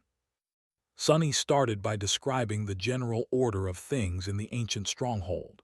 He told Neph about the 6 different castes and the complex relationships that existed between them, as well as briefly explaining how the members of each caste lived their lives. Sometimes, Cassie would add a few details of her own. Changing Star frowned. "Wait, did you say that there were 500 people living in the castle?" Sunny gave her a nod. "Yes, somewhere around that. Why?" She thought for a bit, then said, "That doesn't make sense. There are almost as many people here in the outer settlement, perhaps even more. That would put the human population of the Dark City at around 1,000. Most of them are fairly young, too, which would mean that each year, hundreds upon hundreds of us are sent to the Forgotten Shore, with most somehow managing to survive and reach the Bright Castle." She paused. "But I haven't seen a single sleeper of our crop here in the slum. As far as I know, we 3 are the only ones to come to the Dark City after the recent solstice." Sunny scratched the back of his head and said with reluctance, "Actually, it's 4. Castor is also here. He's living comfortably in the castle." Nephi suddenly grew strangely animated. "Castor of the Hanli clan, he is here. No need to be so enthusiastic, damn it." Sunny tried not to grimace. "Yeah, he had been here pretty much this entire time. Actually, Castor had told us that there were only 7 sleepers sent to the Forgotten Shore by the spell this year. Strange, I know." He paused for a few moments and then added, "Truth be told, I noticed this discrepancy as well, but there is an explanation. You see, there seems to be a pattern to how many people the spell sends here. 15 years ago, when a bunch of crazy humans first laid claim to the castle, there would be just a dozen or so newcomers each year. Then a few dozen. Then 100. In the past few years, it was several hundred each time. Sunny gestured at the three of them. Until this year, that is, when mere 7 sleepers arrived. Since the spell is obsessed with the number 7, some people believe that this marks the end of a 14-year-long cycle and the first year of a new one. I think it's plausible. Changing Star thought for a bit, then asked, "How does Castor know the total number of new arrivals?" That was a good question, naturally. One that Sunny had asked himself many times before finally convincing himself to go find the handsome legacy and ask him directly. There's an artisan in the castle with a weird type of revelation ability. She can trace the general location of everyone a person had ever met. Castor paid her a bunch of soul shards to check if any of his acquaintances made it to the Forgotten Shore. She told him there were 6. Nephi's was silent for a few moments, then simply said, "Continue." Sunny did. He briefly mentioned the main points of everything he had been able to learn, including all the vile crap he had to witness, and his own thoughts on how things worked under the pristine white surface of the magnificent fortress. Inevitably, he had to describe how ingenious and unassailable Bright Lord's hold over the dark city was. Cassie grew pale and quiet during his somber account. Changing Star's face grew darker and darker with each word. When he told her about the travesty of a trial that ended with Jubei's harrowing death, and shared his own thoughts on how powerful the host truly was, the corners of her mouth turned downward. Finally, he came to the conclusion. And that is why Gunlog can never be defeated. He controls every facet of life here, both material and abstract. Food, shelter, hope, fear. Everything comes under the purview of his authority, and his authority is absolute. Even power itself is his to give and take. Out here, Gunlog might as well be considered a god. Nephi's remained silent for a long time, and then quietly said, "He is not a god, he is just an impostor." Sunny chuckled. "In this hell, is there a difference?" She glanced at him sharply and gritted her teeth. After a few minutes spent in tense silence, Neph suddenly said, "Still, that only explains why Gunnalug can't be overthrown in a rebellion. Why didn't anyone simply kill him in his sleep? Why didn't one of his lieutenants stage a coup? After all, this is how tyrants usually end, by the hand of their most trusted ally." Sunny smiled darkly. "Ah well, that is because up until now I only told you about his power as a ruler, which is, by all accounts, nothing short of terrifying, but his personal power." He shivered, then added in a hoarse voice, "It's way worse." Sunny was silent for a while, then sighed. "Do you remember how Effie told us that he might as well be considered immortal? Well, she wasn't wrong. Apart from the fact that Gunlog has probably absorbed more soul essence and has more experience fighting both Nightmare Creature and Awakened than anyone else on the Forgotten Shore, there's more to him than that." Nephi's frowned. "Is his aspect ability uniquely powerful?" Sunny shook his head. "His aspect ability is that he is able to breathe and move with incredible speed underwater, but it is connected to what I am about to tell you." He hesitated. "You see, Gunlog came to the Dark City around 8 years ago. Since his ability was of no use in the ruins, he quickly became an outcast. From what I was able to learn, things were even darker in the castle back then. Strength decided everything, and anyone without strength wasn't even considered to be human." Sunny shuddered. He could imagine it vividly. This was, by far, the most cruel and bloody time in the history of the Bright Castle. Right after the last member of the original cohort to conquer the ancient stronghold had perished, and before Gunlog took control, things balanced at the edge of madness for a while. Say what you want about the bastard, but at least he kept the humans here from turning into animals completely. Sunny continued. But Gunlog, he turned out to be mad even by those standards, because he actually began to hunt in the Dark Sea. Changing Star blinked. What? He nodded. Yes. At dusk, he would dive from the city wall into the black water to scavenge the soul shards from the monsters of the labyrinth that were crushed by the flood, racing against the approaching horrors of the depths. And at dawn, he would dive into the retreating sea to scavenge meat from the remains of creatures that the dwellers of the depths had killed and left behind. Nephi silently stared at him. They had met the abominable existences that hid beneath the black surface of the cursed sea twice, and each of these harrowing meetings had left scars on their souls and minds. To do so twice a day, every day, Gunlog was indeed a madman. But he was also somewhat of a mad genius. Sonny took a deep breath. And this is how he turned from a desperate outcast into the bright Lord.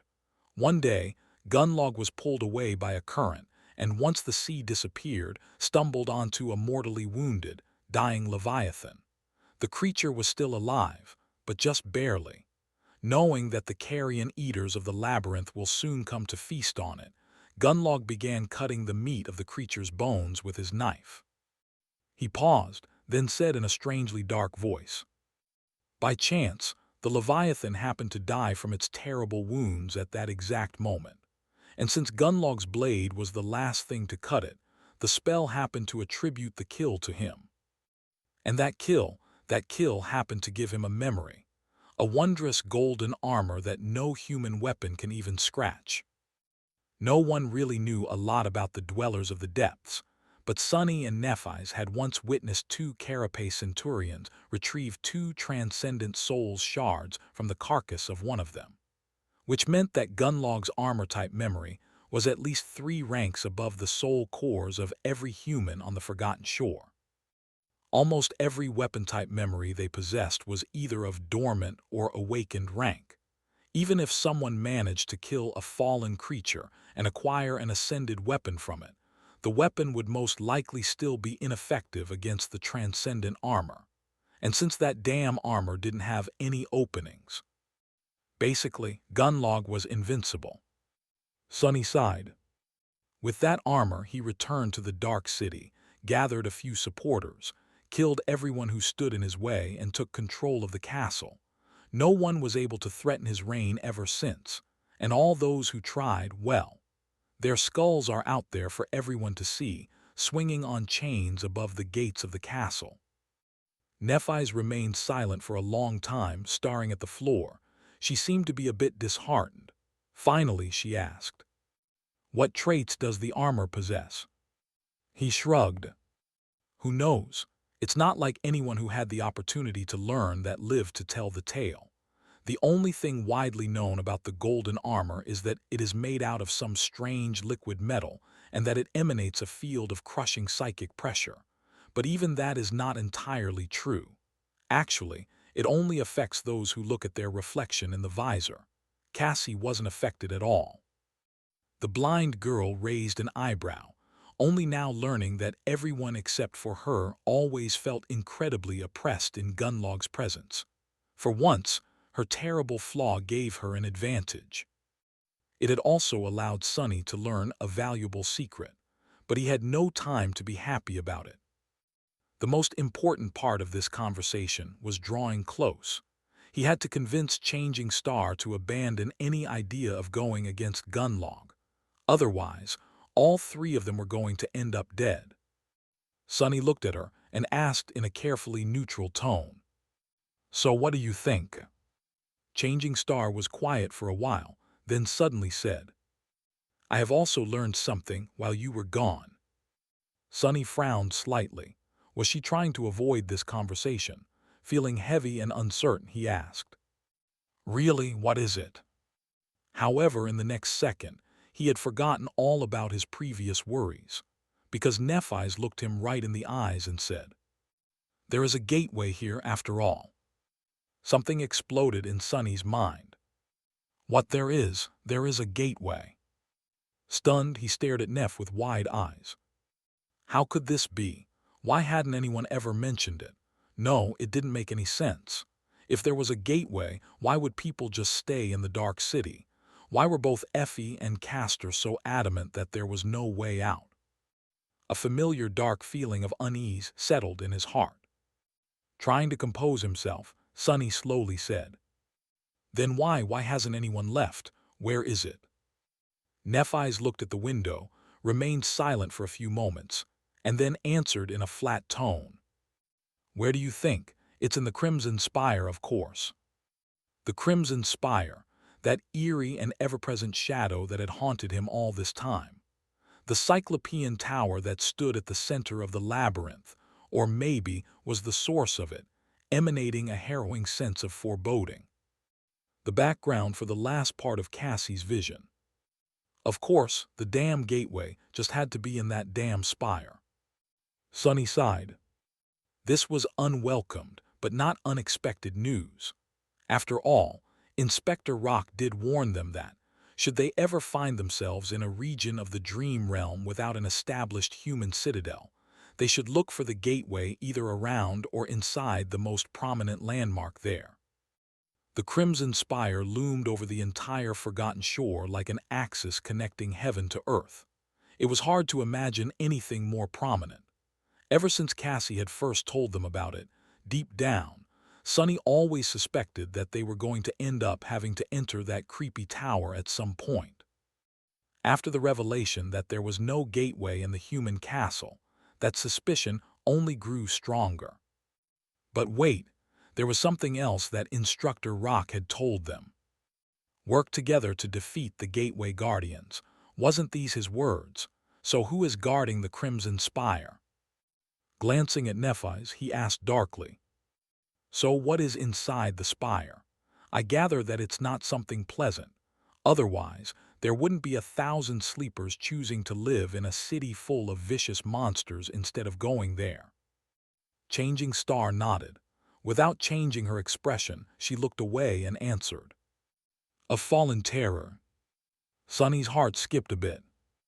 A fallen terror, the nightmare creature one whole class above the dreaded tyrants, with 6 mighty soul cores providing it with profane power, would certainly do the trick.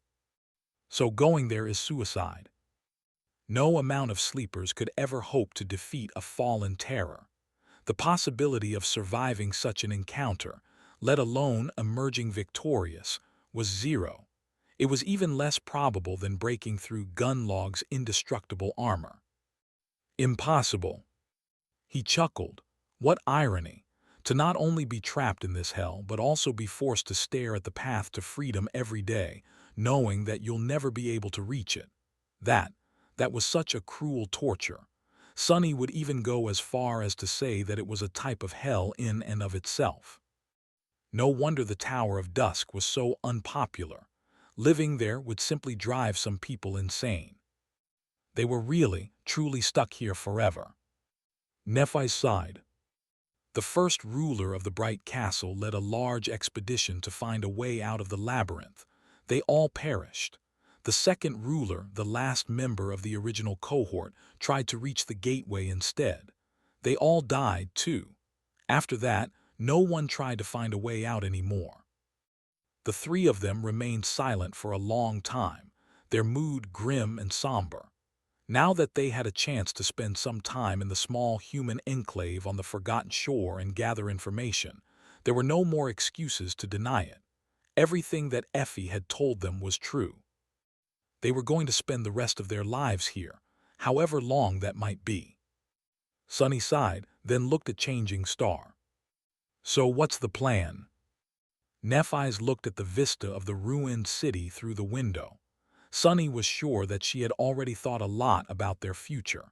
He just hoped that her thoughts were not too crazy.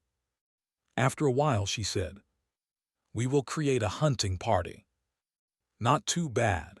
Despite the fact that becoming independent hunters was going to be a long and perilous journey, it was at least achievable. They just had to be smart and careful about it. He scratched the back of his head. Going into the dark city blind will be very dangerous. Nephi shrugged, then turned to face him. "You are right, we will need to recruit a pathfinder. Someone who was already experienced and could teach them the ropes. That would certainly speed things along and make the whole process safer." Good thinking. Do you have someone in mind? She gave him a nod. As a matter of fact, I do. We will go see her later, but first. Her eyes gleamed with intensity. Tell me every detail of what you have learned in the castle, every name, every aspect, every ability and flaw you've been able to glean, every grievance people have and every agenda they're hiding. I need to know it all. Sunny smiled. Sure, no problem, but be warned, this is going to take a while. I've been very busy snooping around, you know. For the first time since receiving his aspect, Sunny had been able to do what he had planned to do from the start, gather information without risking his hide, as a real spy should. After months of bloody battles and open confrontations, it was strangely rewarding. Changing Star gave him a nod. There's no hurry. Several hours later, Sunny was finishing his winding report, his voice hoarse from all the talking. Is actually the same Pathfinder who the hunter from the outer settlement, Jubei, accused of using another human as monster bait. A real nasty fellow. He is an incredibly formidable fighter and is good at his job, but his personal habits, well, the man is a degenerate gambler. He spends all his shards in Aiko's gambling den, then refuses to pay and hurts anyone who dares to object. He took a breath, then added angrily. Some people even say that this whole challenge happened because he wanted to hunt a powerful monster and pay off a part of his gambling debt. The bastard. Then Sunny thought for a while, scratched his head, and said, I think that covers pretty much everything. Of course, there are a lot of things I wasn't able to learn at all. Nephise was in deep thought, digesting the mountain of information that Sunny had thrown at her. Her face was cold and distant. Feeling that her friend wasn't going to react, Cassie patted him on the shoulder, smiled, and said, You've done a very good job, Sunny. This is amazing. He blinked and looked aside, slightly embarrassed. Well, of course it is. That is what my aspect is actually for, remember. The whole monster-slaying thing is nothing but an unfortunate misuse of my talents, honestly. Yeah, I would much prefer to stay hidden somewhere safe and let my shadow do all the work. The shadow slightly turned its head and threw a menacing look his way. It was not amused. Sunny smiled, then looked at Nephise. So, who is the Pathfinder you want to recruit? There can't be a lot of experienced hunters in the outer settlement, right? And each of them must have their hunting party already. How are we going to persuade one to join us? Changing Star lingered, then said in a strangely tense voice, Yes, everyone who is worth something has their own party except for one person, but persuading her won't be easy. She sighed, then added, Actually, you already know her, it's Effie. Sometime later, they were standing in front of a makeshift cabin. Just like Changing Star's patchwork dwelling, the cabin was constructed out of mismatched stone blocks that had been scavenged from the ruins. It was reinforced with monster hides here and there, and seemed to be built slightly better than the rest of the hovels in the outer settlement. There was a large bestial skull hung above the door, its thick forehead split apart by a devastating strike of some sharp weapon. Glancing at the skull, Nephise took a step forward and knocked on the door. However, no response followed. Sunny sighed. Maybe she's not home. Instead of an answer, Changing Star frowned and banged on the door with her fist.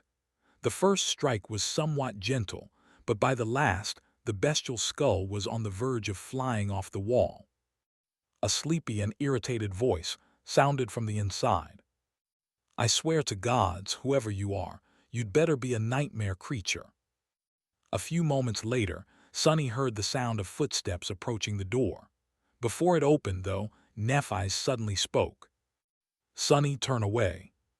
Hearing a strange urgency in her voice, he scowled and did as she had asked. Your shadow, too. What is going on? Are we expecting trouble? As he was staring away from the cabin, the creaking of wood informed him that the door was flung open. Who the hell is, oh, it's you? He swore he could hear Neff's teeth grinding against each other. A few seconds later, Changing Star spoke, her tone especially flat. "Put on a memory, Effie, please." "Wait, what? Why would she oh?" When he was finally allowed to turn back, the last glimmers of ethereal light were yet to disappear from the fabric of Effie's provocatively short chiton. She wasn't wearing anything underneath, either. "Here better."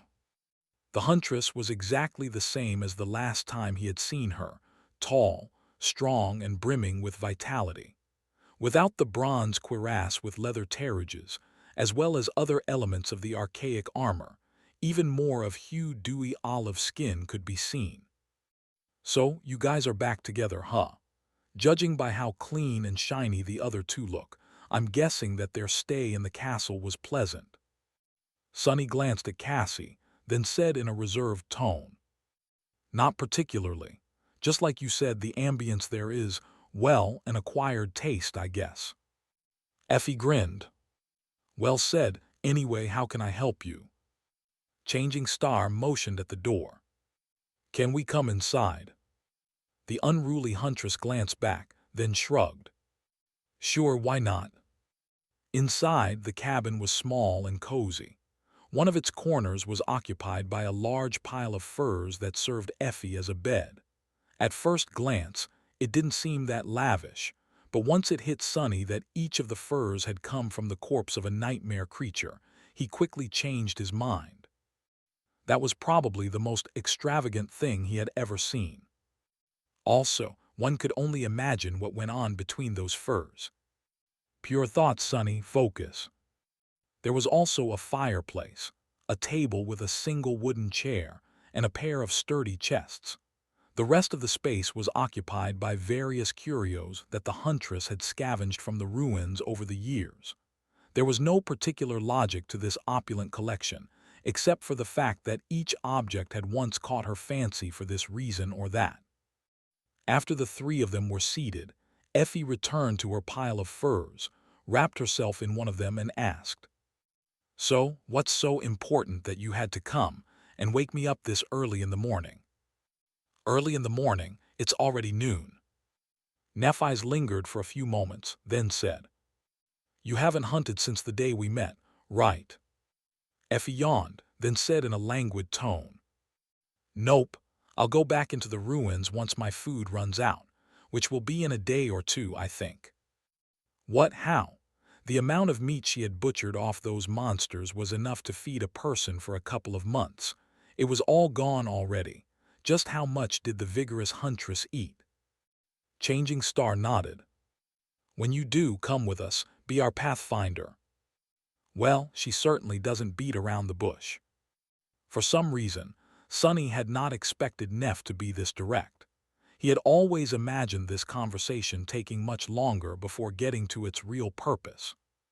Effie stared at them, then threw her head back and laughed out loud.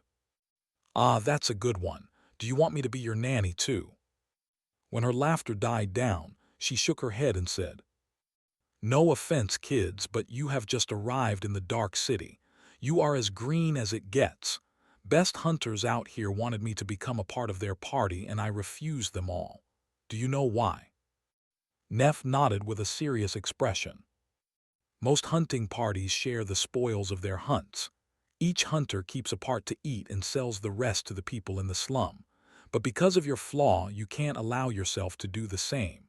You need all the sustenance a hunt can provide. The more partners you have, the lesser your share will become, so you hunt alone and never sell the meat of your prey, just their hides." Effie smiled.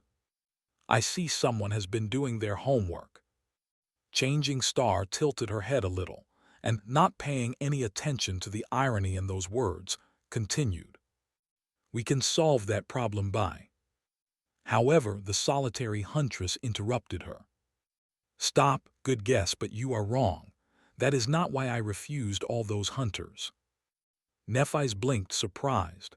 After a long pause, she asked, a hint of confusion in her voice, "Then why?" The smile disappeared from Effie's face. "Because they are weak. Every one of them is weak. Even the most successful of them are, and do you know why? Something dark gleamed in her hazel eyes. They are weak because Gunlog will never allow anyone strong to exist outside of his control. So, I am not going to be your pathfinder. Sorry, princess. Changing Star froze, obviously flustered by that answer. She opened her mouth to say something, then closed it again and awkwardly pressed her lips together. No matter how much she had honed her social skills during their journey through the labyrinth, this conversation still seemed to be too much for her. In the ensuing silence, Sonny suddenly spoke, his voice calm and slightly provoking. He's allowing you to exist. Effie looked at him, raised one eyebrow with a smile, and didn't say anything. Finally, Nephi's was able to compose herself. We might be new here, but we are not weak. Between the two of us, Sonny and I had killed dozens upon dozens of awakened creatures in the labyrinth. The huntress interrupted her once again. Even if that's true, that was there. Out here in the dark city, things are very different. The two of them stared at each other, one with a relaxed smile on her lips, the other with stubborn flames burning in her eyes. Oh, I don't like this. Eventually, Changing Star grimaced and said, So if we prove that we have strength, you might reconsider. Effie chuckled. Damn, you say it like it's easy. You do know how many people can't even step a foot into the ruins, right? If you guys survive in this hell for a few years, maybe then we can talk again. Nephi's looked at her for a while, and then smiled darkly. We will talk again in the evening. Then you will change your mind. Thanks for watching. Please subscribe and like the video and comment down if anything wrong in the story. And if have any suggestion to a new novel or want next part of any series, comment down.